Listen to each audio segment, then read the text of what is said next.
Hello, my name is Yang. Today I'm going to talk about something about explicit kernel space feature mappings.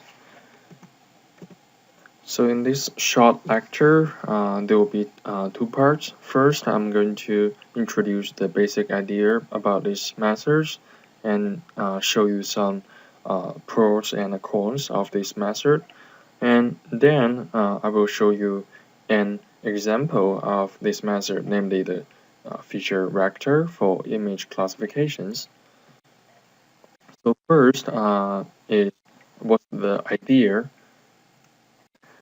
So before talking about the explicit feature mapping, let's review the definition of kernel. So kernel is simply a dot product between two transform features, namely the phi x and the phi y. So phi here is a mapping that maps a feature x from its original space to the kernel space. And also, there's something called kernel trick, and that is to get the value of these k, x, and y, we actually don't need to explicit first compute the phi x and then compute the dot products.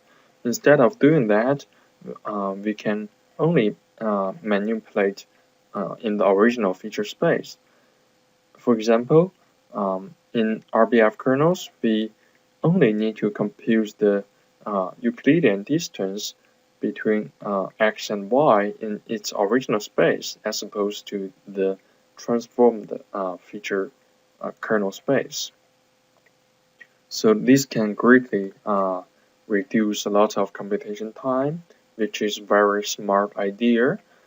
But today I'm going to talk about something something is not that smart, maybe looks even stupid. We try to do something in the opposite, namely we try to explicitly compute the phi x and then compute the dot products to get the kernel distance. However, even though this idea looks stupid, but there are some very good publications on this idea. Um, and so I think if there's lots of publications, then there must be some merits, some good things about this method. So let's look at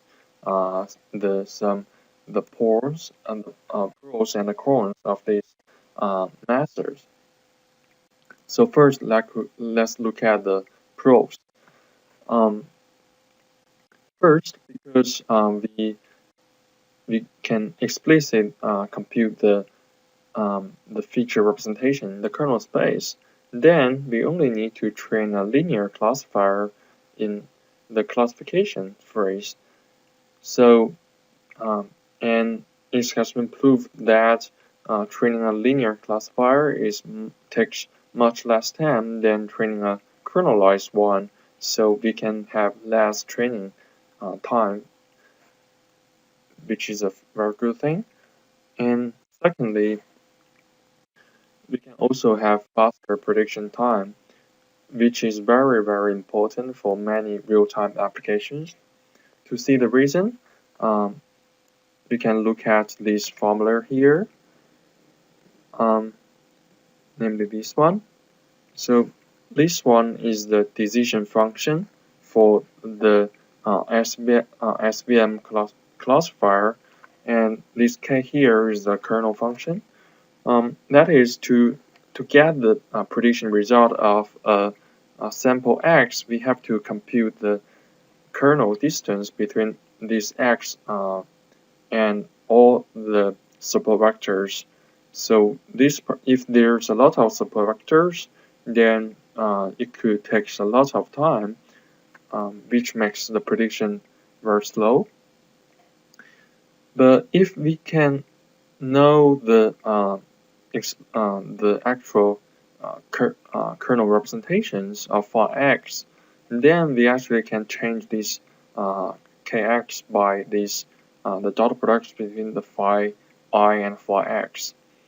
And by linearity, we can actually move this phi x out of this sum and get this form, namely this one. And we can also explicitly write down this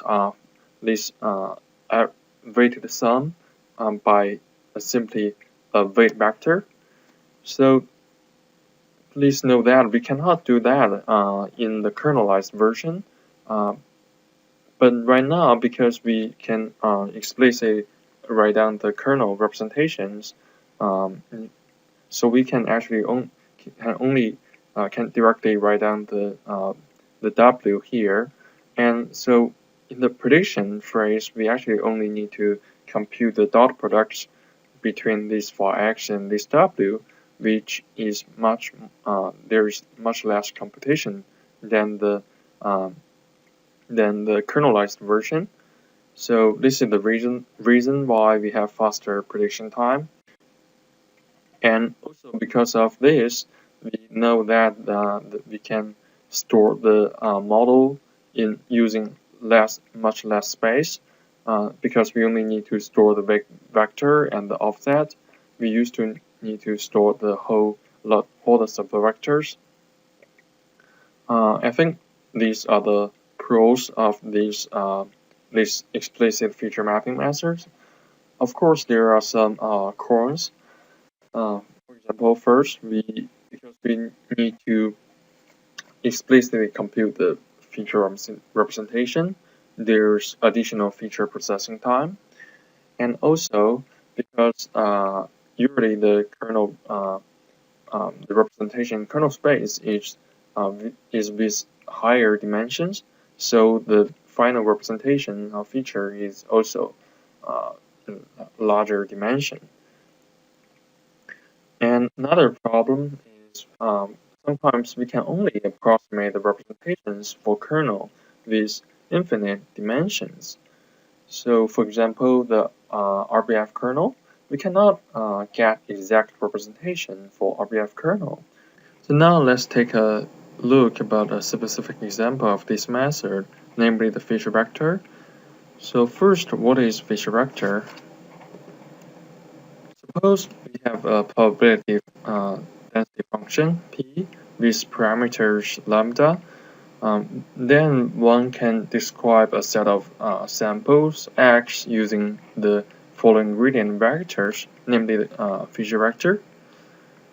So this G here is actually a gradient vector with respect to the parameters of the log probability.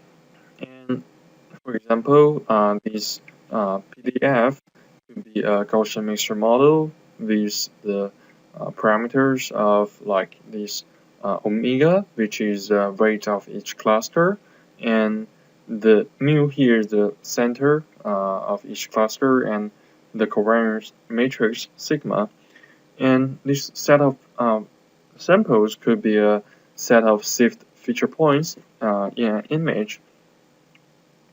And you may ask what's the intuition behind why we can describe the set of samples using this gradient. So intuitively, this gradient vector describes the direction in which the parameter should be optimized to best fit the data for a known PDF. So this is the intuition, but we can also take a look about the mathematical interpretations of this method, of this feature vector. So according to this paper, we can construct a kernel, namely the feature kernel, using this expression, where this F inverse here is called feature information matrix, which is basically the expectation of the covariance of these gradient vectors. And because this F inverse is symmetric and positive definite, we can then decompose it using the Cholesky decomposition as this form. And by replacing this F inverse in the kernel representation, we can rewrite the kernel in this way. So now we can conclude that this gradient vector is in fact the mapped feature representation in the feature kernel space, which is normalized by this L, the matrix L here. So this is a very short description of the feature vector. Because of the time limit, I don't have time to talk more details about how to compute the feature vector. So thanks.